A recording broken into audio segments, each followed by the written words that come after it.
Ada rahasia sederhana atau rahasia yang sangat kecil, tapi bisa memudahkan uang itu datang dalam hidupmu. Ya, nah hal ini belum banyak orang tahu. What? Hal ini belum banyak orang ketahui. Ya, kamu tonton video ini sampai habis sehingga kamu punya pemahaman baru tentang uang itu mudah masuk ke dalam rekeningmu. Assalamualaikum warahmatullahi wabarakatuh. Bersama dengan Abdul Rais, terapis mental kesehatan. Bagi kamu yang baru menemukan channel ini, akun ini, ya, silahkan subscribe, nyalakan loncengnya. Karena apa? Akan ada notifikasi video-video baru ya, yang lebih bermanfaat, yang bisa mengubah data di bawah sadarmu. Karena apa? Bawah sadarmu punya kendali 90% ke tindakanmu. Supaya apa? Tindakanmu punya hasil yang lebih baik. Tidak trial and error. Berbicara tentang rezeki mudah datang, ya. Bagaimana sih penjelasannya secara neuroscience dan Quran hadis? Ya, kita jelas secara Quran hadis. Bagi kamu yang muslim mungkin ya, video ini sangat cocok. Karena apa? Panduan kita dalam hidup itu adalah Quran dan hadis. Saya berikan dulu hadisnya secara sahih bahwa Nabi Muhammad itu telah meninggalkan dua perkara agar kalian tidak berselisih paham. Ya, berselisih paham apa? Kerja uang itu datang harus kerja keras, ya. Uang datang itu harus pinjaman bank, ya. Punya mobil itu harus dengan leasing. Nah, inilah pemahaman-pemahaman yang perlu kita ubah dulu di dalam bawah sadar kita. Kenapa? Tarok tufikum amroini lantazilu ma tamasaktum kitabillah wa sunnati nabiyyi. Kitabillah, Al-Quran dan hadis. Ya, bahwa Allah menjelaskan kepada kita kalau kita bertakwa, ya, aku datangkan rezekinya dari arah yang tidak disangka-sangka. Nah, ini dalam surat Quran surat At-Talaq 2 dan 3. Ya, disebut juga dengan Quran atau surat 1000 dinar. Ya. Bagaimana caranya bertakwa? Bertakwa itu seperti ini, teman-teman. Kalau Allah sudah memerintahkan kita, artinya ada hal-hal yang diperintahkan. Misalnya dalam berbisnis itu. Coba lakukanlah penjualanmu dengan baik, ya, kualitasnya bagus, misalnya kualitas produknya bagus. Misalnya kalau orang sebagai supplier bahan bangunan atau supplier pasir putih, produk ini kan curah, artinya produk ini perlu diberikan garansi kepada calon pembeli 100%, ya. Garansi apa? Yang paling pertama kualitasnya tadi, pasirnya kadar lumpurnya rendah. Yang kedua apa? Kualitas ukurannya, ya. Jangan sampai kamu tidak memberikan kualitas ukuran yang baik. Artinya ada akad yang salah saat kamu memberikan suatu akad jual beli kepada calon pembeli. Misalnya, iya Pak, mobilnya nanti yang datang kurang lebih 4 kubik ya. Kurang lebih 4 kubik Pak. Jangan sampai kamu mengatakan mobilnya 5 kubik, tapi yang datang mobilnya cuma 4 kubik sekian. Ya.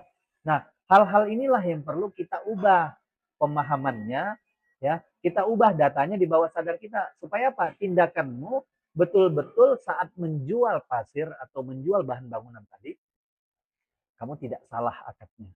Karena itulah yang dimaksud agar kamu mendapatkan keberkahan atau disebut juga dengan halal, ya. Karena apa? Inilah hal-hal yang perlu kita ubah, teman-teman. Yang disebut dengan bertakwa, ya, itu bukan hanya menjalankan perintahnya, tapi ada suatu larangan-larangan, ya, sederhana sekali di dalam kita menjalankan bisnis itu yang perlu kita ubah dulu. Cara bertindaknya tadi, cara berperilakunya. Supaya apa? Ya, supaya tindakan kita tidak trial and error. Supaya tindakan kita menghasilkan hasil yang baik, ya, keuntungannya yang berkah, keuntungannya yang halal. Nah, inilah yang tidak banyak orang sadari dan pahami, ya. Yang kedua apa? Ya, rahasia kecilnya untuk mendatangkan uang itu adalah jangan punya mindset kalau nggak nyicil nggak punya. Kenapa? Nah, secara neuroscience, ilmu psikologi atau ilmu hipnosis, saat kamu mencicil, ya, saat kamu berhutang, apalagi hutangnya ada RIBA-nya, ya, inilah yang tidak boleh kamu punya rasanya, ya. Inilah yang tidak boleh kamu punyai rasanya. Kenapa? Saat kamu berhutang atau mencicil tadi, ya, selama perjalanan 3 tahun mungkin, ya, selama perjalanan 4 tahun atau 5 tahun, inilah yang membuat detak jantungmu menjadi, ya, ritmenya inkoherensi atau tidak berada di dalam keadaan tenang. Saat seseorang berada di mode energi khawatir, takut, ya, ataupun was-was, itu malah akan menimbulkan rasa marah terhadap apa? Sikap-sikapmu. Karena apa? Ya, sesuatu hal di dalam berbisnis, ya, itu tidak selalu pasti keuntungannya, pendapatannya. Tapi yang namanya cicilanmu, ya, pinjaman bankmu, cicilan, angsuran leasingmu, itu pasti antara nominal jatuh tempo dan tanggal jatuh temponya. Nah, saat yang namanya angsurannya tidak bisa terjadi, maka yang muncul rasa khawatir. Dalam penelitiannya Dr. David R. Hawkins, ya, dalam uh, The Map of Consciousness, artinya apa sih? Saat seseorang punya energi khawatir, rasa khawatir tadi, maka gelombang frekuensinya yang ia pancarkan ke semesta itu kecil, itu rendah. Artinya apa? Sesuatu hal calon buyer, calon pembeli, ya, rekan bisnis, itu bisa kamu undang dalam keadaan batin yang bersyukur, bukan rasa-rasa yang energinya low tadi. Makanya kalau kamu mengerti tentang the map of consciousness atau level energi antara negatif dan positif, ya, kamu tidak lagi punya rasa khawatir. Sehingga apa? Uang itu, ya, datangnya dari peluang. Peluang-peluang apa? Calon-calon pembeli tadi, calon-calon buyer. Sehingga calon pembeli itu datang, yang terjadi apa? Peluang itu berubah menjadi uang. Inilah pentingnya seseorang perlu memanage emosi, mengelola emosinya. Jangan sampai dalam waktu berbisnis itu yang terjadi apa? Karena sudah pasti nominal dan tanggal jatuh tempo tadi, ya, sehingga dia melakukan apa? Perang harga, banting-bantingan harga. Dulu saya juga mengalami seperti itu, tapi karena saya ngerti tentang ilmu kecerdasan emosional dan kecerdasan spiritual, akhirnya bukan saja intelektual yang saya tanamkan ke bawah sadar, perlu ada input yang namanya EQ dan SQ. Sehingga terjadi apa?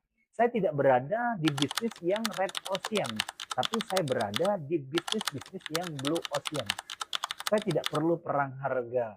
Saya tidak perlu banting-bantingan harga. Saya tidak perlu komplain-komplainan lagi dengan supplier-supplier yang lain. Nah, inilah yang teman-teman bisa pahami, ya. Rahasianya sangat kecil sih, ya, sangat sederhana. Tapi kalau kamu tidak punya pemahaman ini, pengetahuan ini, ya, kamu tanamkan ke bawah sadarmu, kamu program ulang isi kepalamu, sehingga neuron-neuronnya yang terbentuk, kabel-kabel kelistrikan yang ada di otak itu adalah kabel-kabel listrik yang baru, bukan kabel-kabel listrik yang lama. Sehingga terjadi apa? Ketenangan dulu pikirannya, kedamaian dulu hatinya, sehingga apa? Ada nur ataupun cahaya tadi terpancarkan ke semesta. Energi yang dari batin tadi apa? Haid. Ibu Aisyah Dahlan mengatakan, di dalam batin seseorang itu ada sinyal. Yang sinyalnya kecepatannya melebihi dari 4G dan 5G. Ya, alangkah cepatnya. Ya, sedangkan handphone kita saja kalau datanya ada menyala, itu bisa menghubungi dan dihubungi. Begitu juga dengan hati kita, batin kita, kolbu kita. Ya, energi apa yang sedang terpancarkan, energi apa yang sedang berada di batin seseorang. Maka itulah yang akan terpancarkan, bersinar atau menghubungi. Siapa saja yang akan dihubungi? Calon-calon buyer tadi. Ya. Jadi uang itu tidak datang begitu saja. Peluang-peluang bisnis itu tidak datang begitu saja, ya. Ataupun orderan-orderan bahan bangunanmu ataupun orderan-orderan bisnismu itu tidak datang begitu saja. Artinya ada hal-hal yang perlu kamu create, kamu bentuk dulu, ya. kamu bentuk dulu. Inilah yang namanya hal-hal yang tidak bisa dilihat. Inilah hal-hal yang perlu kamu pahami secara bawah sadar tadi. Tapi kalau kamu masih melakukan bisnis dengan dominasi di pikiran bawah sadarmu adalah logika, maka bisnismu bertumbuhnya hanya 10%. Ya. Secara tampak luar atau secara lahiriah, bisnismu terlihat besar. Karena apa? Ada pinjaman, ada uang dari pinjaman tadi yang bisa membuat kelihatan besar secara lahiriahnya. Tapi secara hitung-hitungan ya, secara omset, secara keuntungan ya, kalau dicek mungkin tidak ada keuntungannya. Nah, inilah hal-hal yang perlu kita lakukan teman-teman supaya batiniah itu 90% mempengaruhi bisnis kita ya. Lahiriah itu cuma 10%. Kalau kamu pengen tahu lebih detail, lebih mendalam ya, karena saya sendiri sudah mengalami perubahan dalam hidup saya tentang bisnis ini. 25 tahun saya pernah gagal ya. Saya pernah bangkrut, saya harus menjual rumah yang ada kolam renangnya, saya harus menjual mobil-mobil premium ya yang saya punyai. Bahkan saya harus menjual truk-truk yang saya punyai. Karena apa? Ya, saat kita mencicil tadi ya, malah tidur kita tidak bisa nyenyak. Malah tidur kita tidak bisa tepat pada jam 10 malam itu. Bahkan sholat subuh kita jadi tidak teratur. Padahal Allah mengajarkan kita untuk apa? Ya, ubah pola-pola di dalam bawah sadarmu, maka hidupmu berubah.